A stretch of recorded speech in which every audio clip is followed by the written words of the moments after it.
The deep things in science are not found because they are useful.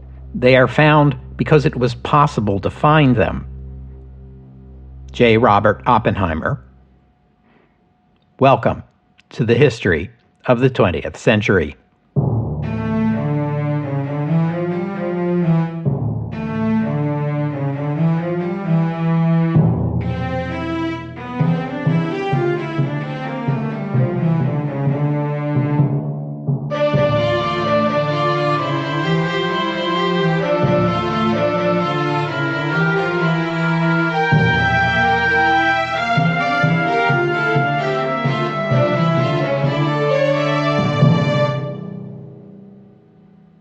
Episode 391, The Manhattan Project. Vannevar Bush was born on March 11, 1890, in Everett, Massachusetts. His father, Richard Perry Bush, was a Universalist minister. His mother, Emma Linwood Payne, came from a prominent Massachusetts family. Vannevar earned bachelor's and master's of science degrees from Tufts University in 1913 and was awarded a Ph.D. in engineering, jointly by Harvard University and the Massachusetts Institute of Technology, in 1916. During the First World War, he worked with the U.S. National Research Council on a project to detect submarines. After the war, he joined the faculty of MIT in the electrical engineering department. He invented a thermal switch, which is an electrical switch that automatically turns itself off when the temperature rises above a given point, then turns itself back on again after the temperature goes lower. Such a device is useful as a safety measure to cut power to equipment that is overheating. It is also the basis of the thermostat, a household device that turns the heater on and off as needed to keep your home at a comfortable temperature automatically. Demand for these devices was high, and they made Bush a wealthy man. He also invented an analog device that could solve differential equations, and hey, my hat's off to him for that. I can't even solve differential equations anymore. In 1924, Bush teamed with a group of inventors to market another new invention, a voltage regulator tube. This is a device that maintains a voltage at a constant level and was key to the manufacture of home radio receivers that could operate off the alternating current of household electricity. This invention arrived just as the radio craze was taking off, and it made a lot of money for the company Bush and his investors created to manufacture and sell these tubes, which eventually was called Raytheon. In 1932, Bush became dean of the MIT School of Engineering.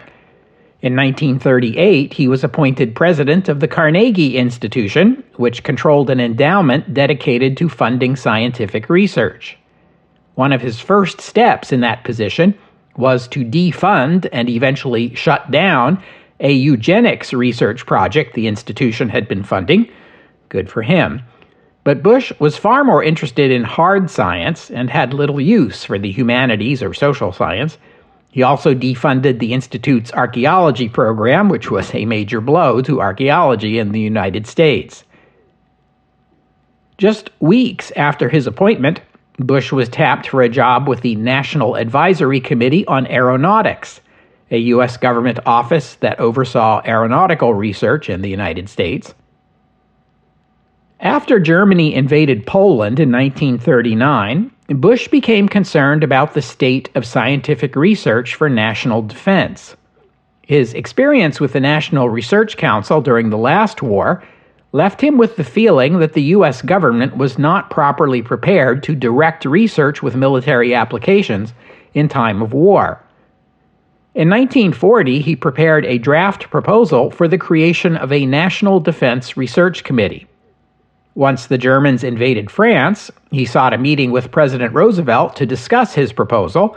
This meeting was held on June 12th, the day the German army was approaching Paris and French civilians were fleeing the city. It took only 15 minutes to persuade Roosevelt to approve the proposal, initially to be supported with emergency funds allocated to the president. The council consisted of 5 eminent American scientists, plus 1 representative each from the Army and the Navy. The 5 scientists were Carl Taylor Compton, president of MIT, James Conant, president of Harvard University, Frank Jewett, chairman of the board of Bell Laboratories, and Richard Tolman, dean of the California Institute of Technology Graduate School. 2 months later, in August 1940, Bush and his people met with the Tizard Mission, a team of British representatives who came to America to share British military research with the United States. I told you the story of the Tizard Mission and of Bush's involvement with it in episode 337. When the British showed the Americans the cavity magnetron, Bush created the Radiation Laboratory based at MIT to further research into radar.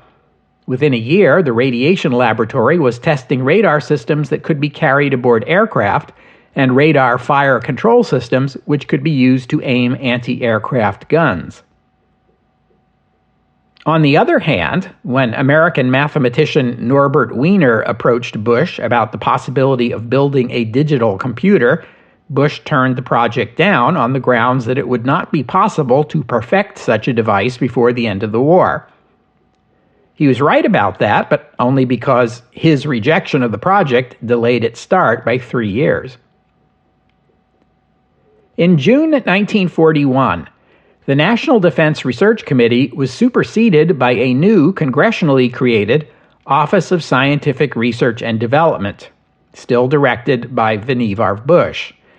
The new office was much more lavishly funded than its predecessor and empowered to fund and direct numerous research projects of military significance, including improved fuses and detonators, new types of military vehicles, radar equipment, and new medical treatments, and in that last category you can include the development of penicillin. Let me say a few words about penicillin before I move on. In 1928, the Scottish physician Alexander Fleming, working at St. Mary's Hospital in London, first demonstrated experimentally that a certain type of mold called penicillium secreted a substance, which he called penicillin, that was deadly to bacteria. It took 10 years of research to learn how to grow the mold and then extract, purify, and store the penicillin. Experiments on animals determined that penicillin could destroy bacteria in the body of a living creature while producing little or no adverse effects on the animal itself. By this time, 1941, the potential of penicillin seemed limitless. The only catch was figuring out how to produce it in large quantities. That was the problem the Americans were determined to solve. Wounded soldiers died at least as often from infections in the wound than from the wound itself, so a drug that could quickly and safely cure bacterial infections could potentially save millions of lives. You may recall that back in episode 307, which I released on Christmas Day 2022, exactly 2 years ago, how about that, I told you the story of the letter written by Leo Szilard and signed by Albert Einstein, delivered to President Roosevelt in the fall of 1939, shortly after the German invasion of Poland, expressing the fear that Germany was working on an atomic bomb and urging the U.S. government to do the same. Roosevelt was convinced and took action. I told you that, but I didn't tell you exactly what action he took. His administration created a Presidential Advisory Committee. These are a common feature of American government. Presidents can and do create advisory committees on any number of subjects. These committees receive government funding and are assigned to study policy options and make recommendations to the president. This particular committee was called the Advisory Committee on Uranium. It was set up in the National Bureau of Standards under the supervision of Lyman Briggs, a 65-year-old engineer who was head of the Bureau. This committee proceeded very slowly, much to the irritation of Leo Szilard, who later said he believed the committee's glacial pace cost the U.S. atom bomb project a year of lost time.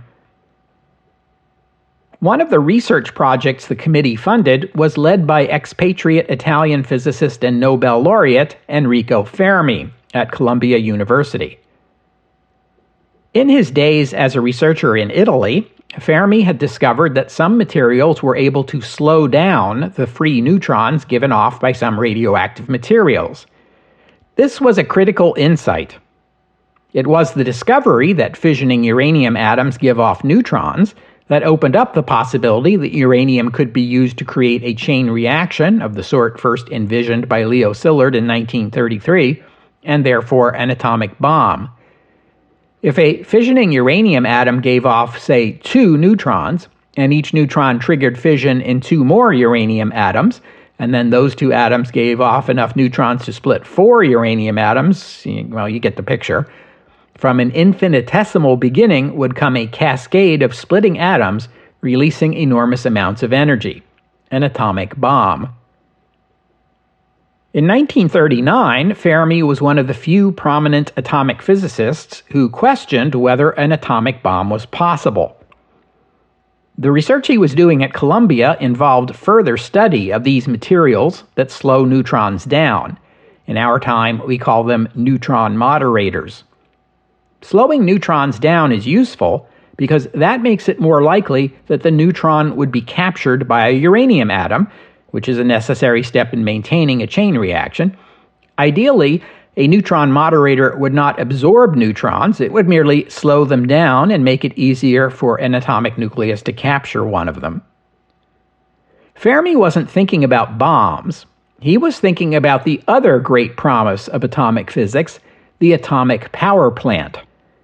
A practical atomic power plant would need some way to regulate the rate of energy production, and neutron moderators would be just the thing.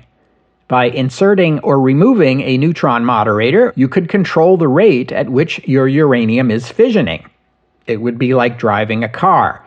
Push this pedal to move forward, push that one to slow down. Fermi demonstrated that carbon, in the form of graphite, made a very good neutron moderator, and the Uranium Committee was sufficiently impressed to offer him 8 tons of uranium and 40 tons of graphite with which he could continue his studies. Special graphite had to be ordered from the National Carbon Company, a U.S. corporation that produced most of the graphite used in the United States, primarily in electric arc lights, and in the company's ever-ready batteries. Commercial graphite had too many impurities, particularly boron, but the company was able to make a grade of graphite suitable for Fermi's experiments. The trickier part was getting uranium. Uranium ore was known at the time as pitchblende. This English word dates to the 17th century and was derived from a German term that means something like unfortunate deception. It got saddled with this name because it resembled lead ore, but it did not contain lead or anything else considered useful at the time. Pitchblende could be found in the mountains of Czech lands, and commercial uranium mining began there in 1840. 100 years later, those mines were under the control of Nazi Germany, which had banned the export of uranium. The German ban on uranium exports was a source of grave concern among atomic physicists in Western countries, as it hinted at Nazi interest in atomic bombs. Those fears grew worse when Germany invaded Norway, because Norsk Hydro, a Norwegian hydroelectric company, operated a plant in Telemark that produced heavy water. It was, in fact, the world's first and only commercial source of heavy water. You'll recall that heavy water consists of water molecules that contain deuterium, an isotope of hydrogen. Heavy water showed promise as another potential neutron moderator. After the Germans occupied Norway, they controlled not only Europe's only source of uranium, but the only source of heavy water as well. This was certainly cause for alarm. Was it even a coincidence? There were some in the UK and the US who wondered if securing control of that Norsk Hydro plant was one of the reasons Germany invaded Norway. perhaps even the most important reason. These developments strongly suggested that the Germans were working on their own atomic bomb, and that is one scary thought. The Nazis had already demonstrated their indifference to mass killings of civilians, and in 1940 they were conducting a bombing campaign over Britain like nothing the world had ever before seen. Obviously, if the Nazis obtained an atomic bomb, they would have no qualms about using it on a major city. And in 1940, it was obvious that city would be London. Fermi and other American researchers would need lots of uranium to continue studying atomic fission. With Czech sources unavailable, the Uranium Committee cast about for an alternative source. There were uranium mines in the western United States and Canada at this time, but the ore from those mines was poor. Uranium in the rock amounted to less than 1 part per thousand. As luck would have it, there were 1,200 tons of high-quality uranium ore sitting in a warehouse on Staten Island in New York City. This ore belonged to a Belgian mining firm called Union Minière du Haut-Katanga, or UMHK. The company name translates as Mining Union of Upper Katanga. UMHK was founded in 1906, shortly after the Belgian government took control of the Congo away from King Leopold II. I told you the story of King Leopold II and how he was able to wrangle personal control over the Congo region from the international community and then proceeded to extract an enormous fortune from it while killing millions of people in the process. That was in episodes 19 and 20. Upper Katanga is the extreme southeastern corner of the Congo, the remotest region of a country the interior of which was until recently regarded by Westerners as impenetrable. Darkest Africa, it used to be called. But Katanga, for geological reasons I won't go into, contains rich deposits of metal ores. The combination of rich ores and cheap labor made mining in Katanga quite lucrative, even after you factor in the difficulties and expense of shipping it out of Katanga. Needless to say, the huge profits went not into Congolese pockets, but into Belgian pockets, and also into British pockets. A British corporation owned a 30% stake in UMHK. UMHK made most of its money mining copper, but in Katanga they also mined tin, zinc, cobalt, gold, manganese, and several other metals. And they mined uranium ore.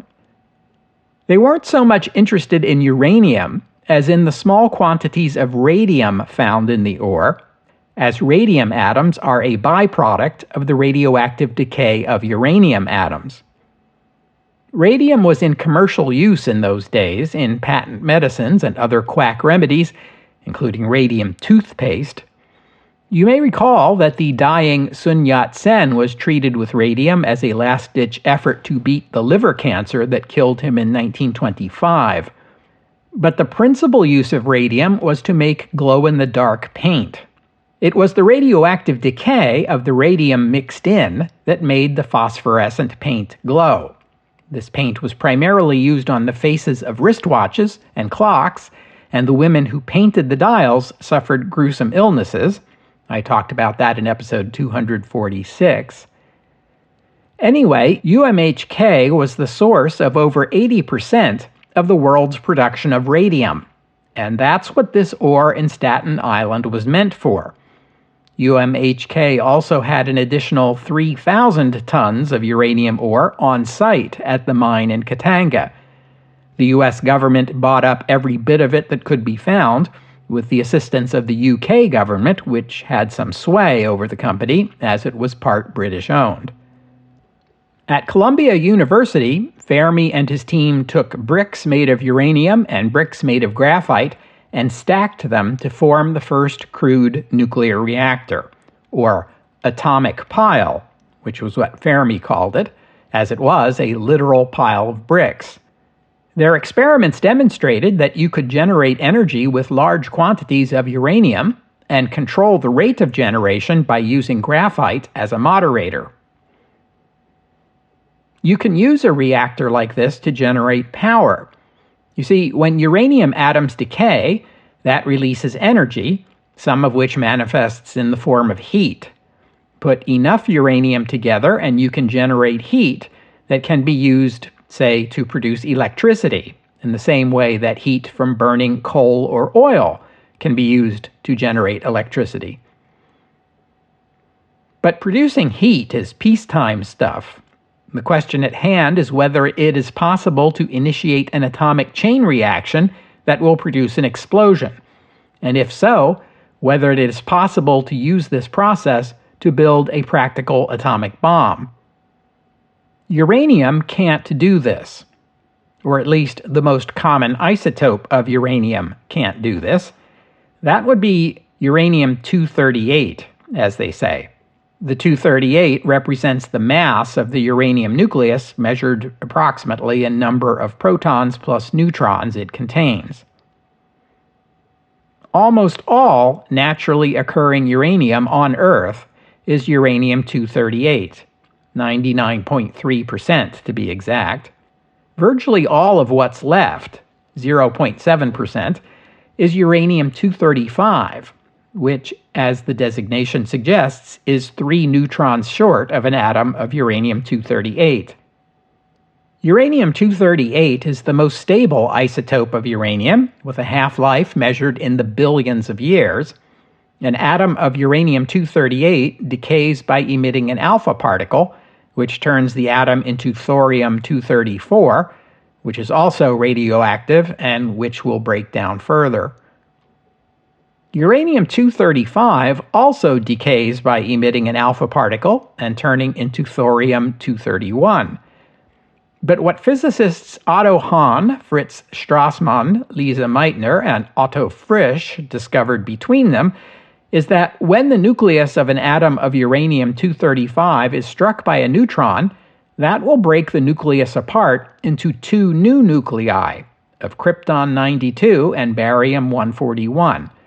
It will also release a huge amount of energy. And if you do the math, you'll see that 92 and 141 add up to 233, not 235. The other 2 particles are released as free neutrons. These neutrons might then strike 2 other uranium-235 nuclei nearby, producing more energy and more free neutrons, and there's your chain reaction. Uranium-238 will not do this. By now, you may be wondering what does happen when a neutron strikes a uranium-238 nucleus. That can get complicated, but the short and sweet answer is that it changes into plutonium-239. You may recall from episode 337 that a team of physicists at the University of California's Berkeley Radiation Laboratory, led by Glenn Seaborg, did this and discovered neptunium and plutonium in early 1941. You may also recall how upset the British got that the Americans were talking openly about such an important finding in wartime. Of course, it wasn't yet wartime for the United States. So neutron bombardment can transmute uranium into plutonium, plutonium-239 to be exact. Atomic theory suggested that odd-numbered isotopes are the ones most likely to release neutrons and would therefore be the best candidates to produce a chain reaction and make an atomic bomb. All this is theory and lab work, and it's a big jump from discovering that certain isotopes are susceptible to chain reactions to building a functioning atomic bomb.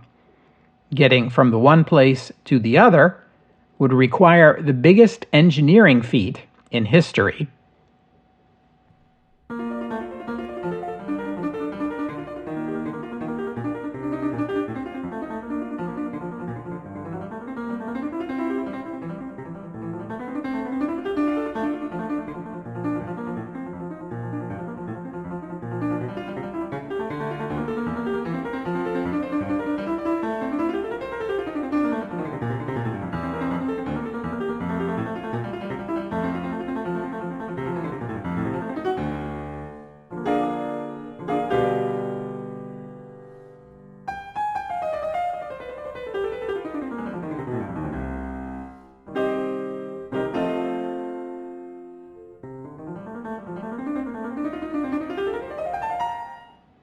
If you want to build an atomic bomb, the first question you need to consider is how much fissile material do you need to achieve critical mass, that is, the mass sufficient to trigger a chain reaction. Small quantities won't do because the released neutrons might escape the material altogether rather than split other atoms, which is what you want them to do. In 1939, most physicists guessed that if a sustained chain reaction was even possible, it would require a mass measured in tons. That doesn't necessarily rule out building an atomic bomb, though it does rule out building a bomb that can be delivered by an airplane. You may recall that the letter written by Leo Szilard, signed by Albert Einstein and delivered to President Roosevelt, acknowledged this problem, but pointed out that even such a very large bomb could still be delivered to a city on board a ship and detonated in the harbor, which would be sufficient to destroy the city.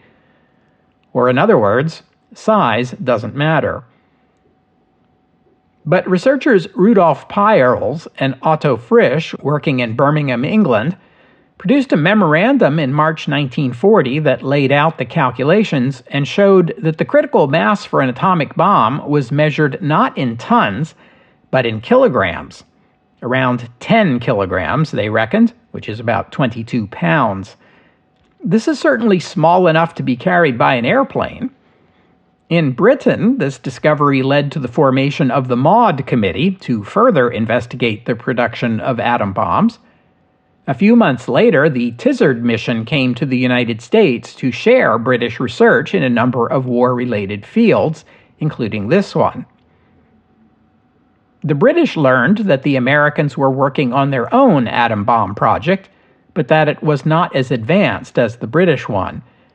They shared the conclusions of the Peierls and Frisch memo with the Americans, but it seemed the people to whom they gave that information did not fully appreciate how important it was, so they did not forward it to the American researchers who would have realized how important it was. It took almost a year, and further prodding from the British, before this critical information reached the right people at the Uranium Committee and the Berkeley Radiation Laboratory.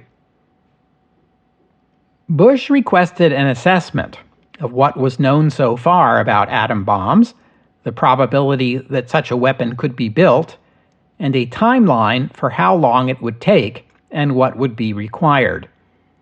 He turned to Arthur Compton, chair of the physics department at the University of Chicago. Compton was a Nobel laureate. He had been awarded the prize in 1927 for his discovery of the Compton effect. Just briefly, the Compton effect occurs when a photon collides with an electron. This collision causes the electron to move and deflects the path of the photon, like one billiard ball striking another off-center. The stationary ball begins moving in one direction, the ball that struck it moves off in a different direction. This is important because it can't be explained if you assume that light is a wave. This is strictly particle behavior, so it serves to demonstrate that light has the characteristics of both a wave and a particle. In May, Compton delivered his report. He judged it would take 3 to 5 years to separate enough uranium-235 to build one bomb, but he was optimistic that an atomic pile of the kind Fermi was experimenting with could produce plutonium at a faster rate, perhaps no more than a year after the reactor begins operation. As for building the first bomb, Compton felt that would take a few more years. Let's say 1945. On June 28, 1941, President Roosevelt signed an executive order to create the Office of Scientific Research and Development, or OSRD, to be led by Vannevar Bush. This office would oversee scientific research and engineering projects with military applications, including much of what the Tizard mission had shared with the Americans. The Uranium Committee became a section within this office. It was redesignated the S1 Committee to obscure its purpose. On December 7, 1941, The military forces of the Empire of Japan attacked the American naval base at Pearl Harbor, as well as the Philippines, Malaya, and Hong Kong. 4 days later, Nazi Germany and Fascist Italy declared war on the United States. American research into atomic bombs suddenly took on a much greater urgency. On December 18th, the S-1 committee held a meeting, chaired by Vice President Henry Wallace, to review what had been accomplished so far. I said earlier that the first question related to building an atomic bomb was critical mass, how much fissile material would be needed. The second and third questions are these. Should the fissile material be uranium-235 or plutonium-239? And how can you produce those isotopes in the kilogram quantities necessary to build a bomb? These questions are related. Which of these isotopes is easier to produce might well be the determining factor in deciding which one you want to use. But so far, researchers had not been able to isolate either of these isotopes in anything more than very small quantities under laboratory conditions. Producing either of them in kilograms would be rife with problems. But they are different problems. First, consider uranium-235. It is an isotope mixed in small quantities along with uranium-238. In 1940, the use of physical and chemical processes to separate different materials was commonplace. For example, you smelt metal from ore by melting it. The metal, being denser than rock, sinks to the bottom of the molten material. Then you skim off the molten rock on top, and there's your metal. You distill liquor by taking advantage of the fact that ethanol has a lower boiling point than water. You might separate two combined materials by a chemical reaction, using some chemical that dissolves one of them but not the other. Remember those North American uranium mines I mentioned a few minutes ago? The concentration of uranium in their ore was about the same as the concentration of uranium-235 in uranium, 0.7%. But the mines were able to smelt the ore and produce uranium in commercially viable quantities. But here's the catch. None of these processes will be able to separate two isotopes of uranium. They are both uranium atoms with the same number of electrons, 92, so they will react chemically in exactly the same way. Their physical properties are also the same. They melt at the same temperature, for example. They are different only in that the atoms of uranium-235 have a slightly smaller mass. This means you have to come up with a process that essentially pulls the uranium apart into individual atoms, then sorts them by mass. In principle, there are multiple ways you might accomplish this. You might make uranium into a gaseous compound, somehow, and use a centrifuge to separate the heavier uranium-238 gas from the lighter uranium-235 gas. You might ionize uranium atoms and accelerate them through a magnetic field that would bend their trajectory. The uranium-235 atoms, being less massive, would bend a little farther, separating them from the stream of uranium-238 atoms. You might try drawing gaseous uranium through a microporous membrane. Lighter atoms would pass through the membrane more easily than heavier atoms. At first blush, separating plutonium from uranium looks a lot easier. Plutonium is a different element from uranium, therefore it should be possible to use more conventional chemical techniques to separate them. The catch here is that plutonium was only discovered last year and then only produced in a very tiny quantity. No one knew what the chemical properties of plutonium were, and you would need to understand those before you could think about ways of separating it out from uranium. Also, large-scale plutonium production would require a large-scale atomic pile, which raises lots of engineering questions, including the choice of neutron moderator, graphite or heavy water. Ernest Lawrence and his team at the Berkeley Radiation Laboratory were looking into the feasibility of electromagnetic separation of uranium isotopes. A team at Columbia University was investigating separation using centrifuges, or diffusion through a membrane. The prospect of using heavy water as a neutron moderator was being investigated by Harold Urey, also at Columbia. It was Urey who discovered deuterium in 1932, so this was right up his alley. Arthur Compton at the University of Chicago was investigating the chemical properties of plutonium and the feasibility of graphite as a nuclear moderator. And that's a lot to take in, so let me summarize. We haven't even gotten to the question of how to build the bomb yet. We need to know whether uranium or plutonium would be the better choice for the fissile material, and for either element, we would need to work out the best way to produce it in quantity out of several possible processes, all of which look promising, but none of which have ever been tried. It was like they were at the top of a flowchart and had to make multiple decisions to work down the paths and hope that by the time they got to the bottom of the page, they reached the space marked atom bomb, and not the space marked you've wasted large sums of money and years of time and accomplished little or nothing. At this time, as far as anyone on the Allied side knew, the Germans could very well be working on their own atomic bomb and might have as much as a 2-year head start. Vannevar Bush had become convinced that the question was no longer whether an atom bomb was possible, it was now a question of when the first one would be produced and who would produce it. The urgency of the situation demanded that the U.S. press ahead as quickly as possible along every one of these lines of research. If no one could say which route was the one that led to an atom bomb, then the U.S. must try all of them. Bush sent Roosevelt a copy of Compton's report and a recommendation that work begin on designing facilities for the production of uranium-235 and plutonium-239. Roosevelt sent Bush's letter back to him with the notation, VB, okay. I think you had best keep this in your safe, FDR.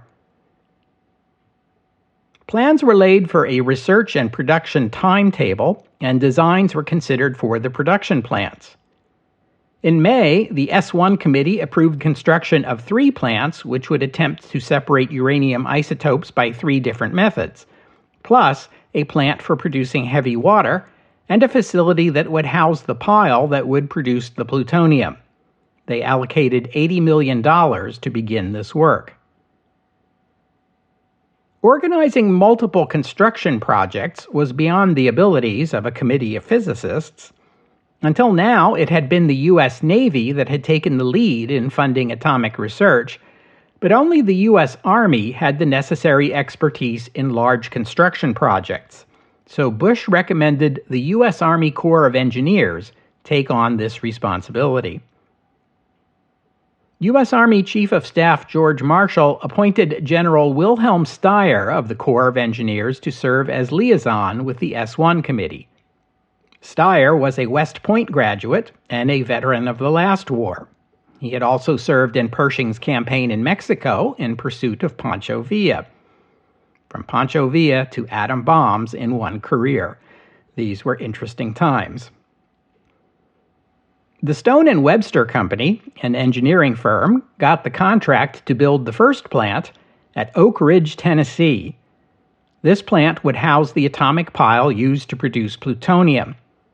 Oak Ridge was chosen because it was in a remote area, but had access to water for cooling and plentiful electricity thanks to the Tennessee Valley Authority. But General Marshall didn't like Bush's plan to build multiple plants to attempt uranium separation using different methods. Too expensive, he said. It would take vital resources away from the war effort. The two of them compromised on a plan that would construct the plants in stages over 2 years. Steyr appointed Colonel James Marshall to head this new program. Marshall, who is no relation to the Army Chief of Staff, was then head of the Corps of Engineers Syracuse District. The new program was at first designated the DSM district. DSM stood for Development of Substitute Materials, a coy reference to the atom bomb project. Marshall set up an office in New York City close to the Manhattan offices of Stone and Webster.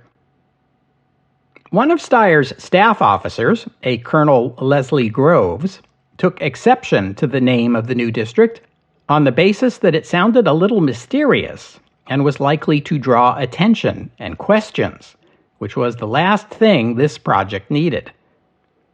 Since the Corps of Engineers generally named its districts after the city in which its headquarters was located, as in Syracuse District, Groves proposed the name be changed to Manhattan District. It soon became apparent that Colonel Marshall was in over his head. This project was too big, and he understood little about atomic physics. He didn't know how or why to build these plants, and had difficulty prioritizing the projects according to the agreement between General Marshall and Vannevar Bush. Also, he was a field officer and didn't have much experience with the Army bureaucracy. Bush quickly became dissatisfied with the pace of Marshall's efforts and asked that someone more aggressive be given the assignment. In September 1942, a new officer was appointed head of the Manhattan District. It was none other than Steyer's staff officer, Colonel Groves. Groves was told, "The Secretary of War has selected you for a very important assignment. If you do the job right, it will win the war." Groves winced and said, "Oh, that thing." He was disappointed. He was hoping for a combat assignment. Steyer had Groves promoted to brigadier general, as it was thought that the name General Groves would impress these professor types more than would Colonel Groves. Colonel Marshall was made his deputy. One of the first decisions the new general would have to make was to appoint a physicist as director of what was designated Project Y. This is the group that would design and build the bomb, and they would have to be scientists, not soldiers. The obvious names to lead this group were the three senior researchers already at work on the project: Columbia's Harold Urey, Chicago's Arthur Compton, or Berkeley's Ernest Lawrence. None of them especially wanted the job. They were all needed at the labs where they were already working, and it was not clear any of them had the managerial experience to run such a big project. But Compton had a suggestion. Robert Oppenheimer, a Berkeley professor who worked with Lawrence. Both Compton and Lawrence thought highly of him. A few months ago, the two of them had arranged to get Oppenheimer a seat on the S1 committee.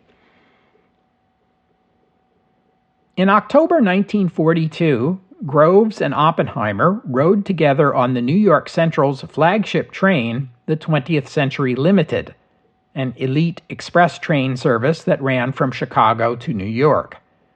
They spent all night aboard the train, talking about the project. Groves was impressed with Oppenheimer, a polymath who could speak knowledgeably about a wide range of topics. By the time the train reached Buffalo, Groves could see that Oppenheimer had the sort of broad expertise that would be required to lead Project Y. There were some issues with Oppenheimer. He was less senior an academic, and he hadn't even won a Nobel Prize yet, unlike Urey or Compton or Lawrence. And there were security issues. Oppenheimer was not himself a communist, but he associated with people who were, including his brother, his wife, and his mistress. Nevertheless, Groves was convinced he needed Oppenheimer. He used his authority as head of the Manhattan District to waive these objections and get Oppenheimer the security clearance he would need to lead Project Y.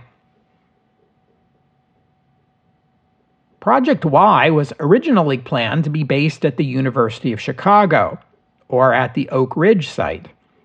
But those plans were discarded in favor of a more remote location, Oppenheimer, who owned a ranch in New Mexico and was fond of riding horses there, recommended the area near his ranch.